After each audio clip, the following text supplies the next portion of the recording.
ஓம் ஸ்ரீ வராகிதாயே போற்றி. என் அன்பு குழந்தையே, உன் கஷ்டத்திற்கெல்லாம் கடைசி இரவாக இந்த நாள் இருக்கும். நீ கவலை கொள்ளாதே. உன் வாழ்க்கையை மாற்றுவதற்கான அற்புத வாய்ப்பு இது என உனக்கான நல்லதை சொல்வதற்கும் செய்வதற்குமாக தான் இப்போது உன் வராகியம்மா உன்னை தேடி வந்துள்ளேன் என் செல்லமே. என் வாழ்க்கை முழுவதும் கஷ்டமாக மாறிவிட்டதே. நான் என்ன செய்ய போகிறேன், ஏது செய்ய போகிறேன் என நடந்ததையே நினைத்து வருத்தப்பட்டு கொண்டிருக்காமல் இனி நடக்கப் போவதை பற்றி கொஞ்சம் யோசித்தால் சரியாக இருக்கும். ஒரு செடியை பார்க்கும்போது அதில் உனக்கு என்ன தெரிகிறது? மலரும் கொடியும் தானே. அப்படிப்பட்ட மலரையும் கொடியையும் பார்த்துவிட்டு போ. இதன் வேர் எப்படி இருக்கும் என பார்க்க முயற்சிக்காதே.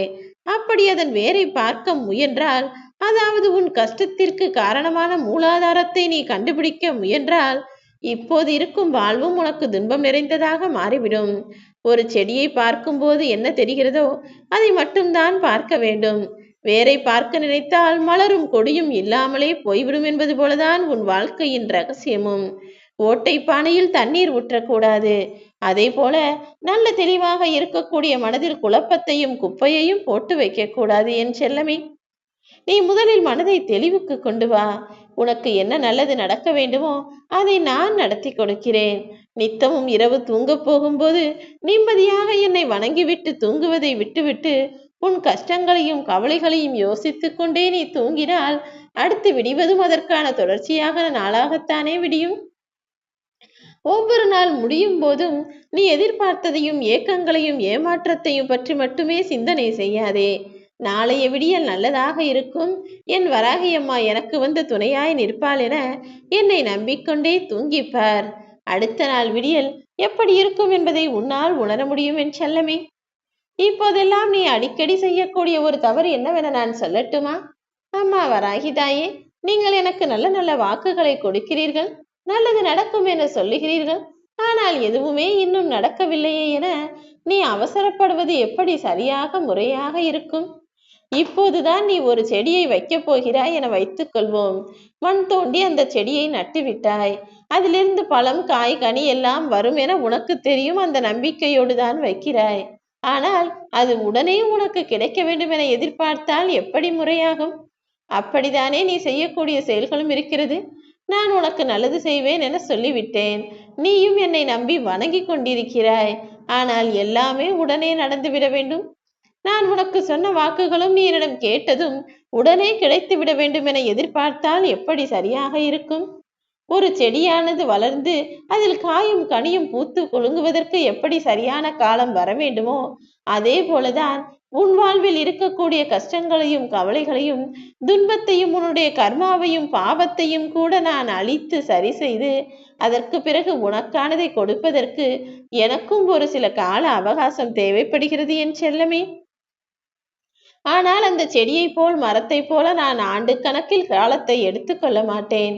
கூடிய விரைவில் உனக்கான விஷயங்களை செய்து முடித்து நீ ஆசைப்படுவதை எல்லாம் நீ அடையும்படி நான் வழிகாட்டுவேன். ஆனால் இன்றைய இரவானது உன் கஷ்டங்களுக்கெல்லாம் கடைசி இரவாக நிச்சயமாக இருக்கும். நான் சொல்வதை நீ தெளிவாக புரிந்து கொண்டாலே போதும்.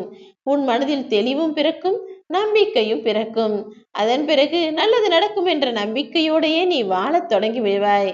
அந்த நம்பிக்கை உன் மனதிற்குள் வந்துவிட்டாலே உனக்கான விஷயங்கள் ஒன்றன் பின் ஒன்றாக சரியாக நடக்க தொடங்கிவிடும் என் செல்லமே. நான் எப்போதுமே உனக்கு சொல்லுவது ஒரு விஷயம்தான். எந்த விஷயத்தையும் கடமையோ பொறுப்பையோ செயலையோ எதை செய்வதாக இருந்தாலும் அதை சரியாக நீ செய்து வந்தால் போதும். கடமையும் செயலும் சரியாக இருக்கும்போது நிச்சயம் அதற்கான பலனை பற்றி நீ யோசிக்க அவசியமில்லை. சரியான தருணத்தில் அது உன்னிடம் வந்து சேரும். அப்படிதான் இந்த வராகி அம்மா என்னை நீ வணங்குவதும் கூட. இப்போதுதானே என்னை நம்பி வணங்கி வருகிறாய். கால நேரத்தில் சரியானபடி உனக்கான விஷயங்களை நான் சரியாக முடித்து கொடுப்பேன். அதற்குள் அவசரப்பட வேண்டாம் என் செல்லமே. நான் ஒருபோதும் யாரிடமும் பொய் சொல்லுவதும் கிடையாது. கொடுத்த வாக்கை திரும்ப வாங்குவதும் கிடையாது. துடுப்பே இல்லாத படகு கூட கரை சேரும்படி என்னால் செய்ய முடியும். அப்படிதான் இப்போது துன்ப துயரங்களோடு வாழ்ந்து கொண்டு நடுக்கடலில் மிதந்து கொண்டிருக்கும் படகாய் நீ தத்தளித்து கொண்டிருக்கிறாய். உன்னை மீட்டெடுத்து கரை சேர்க்கதான் நானும் வேலை செய்து கொண்டிருக்கிறேன் என் செல்லமே. பிரம்மாண்டமான எவ்வளவோ பெரிய இயந்திர கப்பல்கள் கூட கடல் நீருக்குள் ஒன்றுமே இல்லாமல் மூழ்கி போன கதையை நீ கேள்விப்பட்டிருப்பாய்தானே? நான் நினைத்தால் சிறிய படகையும் கரை கொண்டு வந்து சேர்க்க முடியும், பெரிய கப்பலையும் கடல் நீருக்குள் மூழ்கடிக்க முடியும். அதனால் எதை எப்போது செய்ய வேண்டும் என அறிந்த நான் உனக்கானதையும் உன் வாழ்வில் சரியான நேரத்தில் முடித்துக் கொடுப்பேன் என நம்பி காத்திரு. எதை எப்படி செய்வேன் என நான் மட்டுமே அறிவேன். விதி என தனியாக உன் வாழ்வில் என்னை தாண்டி எதுவும் கஷ்டப்படுத்திவிடவோ தவறாக நடத்திவிடவோ முடியாது என் செல்லமே. வேதங்கள் என்பது வாழ்க்கை கிடையாது. நீ என்ன நினைத்து வாழ்கிறாயோ அதுதான் உன் வாழ்க்கை. உன்னுடைய எண்ணமும் சொல்லும் செயலும் தான் உனக்கான முக்கியமான வேதமாக இருக்கிறது என் தங்கமே.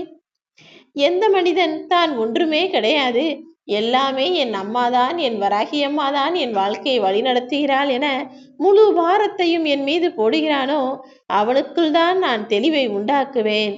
ஆனால் ஒரு சிலர் எல்லாமே தன்னால் தான் நடக்கிறது, நான் தான் இந்த உலகத்தையே என் கைக்குள் வைத்திருக்கிறேன் என்பது போல பதவி ஆசையாலும் பொருள் ஆசையாலும் பண ஆசையாலும் இருப்பார்கள். ஆனால் அவர்களெல்லாம் காலம் முழுவதும் கஷ்டப்பட்டு தான் வாழ்வார்கள். எவன் ஒருவன் மனம் முழுவதும் தெளிவோடு என்ன நடந்தாலும் நன்மைக்குதான், எனக்கான நல்லதை எப்போது இந்த வராகியம்மா செய்து கொடுக்க வேண்டும் என முழுவதும் அறிந்திருப்பாள், அதற்கான நேரத்தில் அது நிச்சயம் நடக்கும் என நம்பிக்கையோடு வாழ்கிறானோ அவன் அவனுக்கானதை கூடிய விரைவில் பெற்று விடுவான். நீயும் அப்படிதான் என் மீது நம்பிக்கையோடு வாழ வேண்டும் என் செல்லமே. தைரியம் மிக்கவன் பாம்பு இருக்கிறதா சரி என்று அதை கடந்து போக முயற்சி செய்வான். ஆனால் தைரியம் இல்லாத பயம் கொண்டவன் எப்பொழுது பார்த்தாலும் எங்கே பாம்பு வந்துவிடுமோ என ஒரு சாதாரண ரப்பரை கூட பாம்பாய் நினைத்து பயப்பட்டு கொண்டிருப்பான். அப்படிதான் உன் வாழ்க்கையும். ஐயோ தவறு நடந்து விடுமோ, கெட்டது நிகழ்ந்து விடுமோ என பயப்பட்டு கொண்டே இருப்பதால் தான் அதுவும் உன்னை காலை சுற்றி கொண்டு விடாமல் பற்றி கொண்டிருக்கிறது. முதலில் கெட்ட விஷயங்களை நினைப்பதையும் கெட்டது நடந்து விடுமோ என பயப்படுவதையும் நிறுத்திவிட்டு தெளிவான மனதோடு இருக்க பழகு. நிம்மதி என்பது மற்றவர்கள் மூலமாக உனக்கு கிடைப்பது கிடையாது. அதை நீ காசு கொடுத்து வாங்கவும் முடியாது. அது உனக்குள் தானே இருக்கிறது. நீயாகத்தான் அதை உனக்குள் ஏற்படுத்தி கொள்ள வேண்டும். எல்லாருக்கும் அள்ளி கொடுக்கக்கூடிய வல்லமை படைத்த இந்த வராகியம்மா என் அன்பு பிள்ளையான உனக்கு மட்டும் நீ ஆசைப்பட்டதை கொடுக்காமலா விட்டுவிடப் போகிறேன்?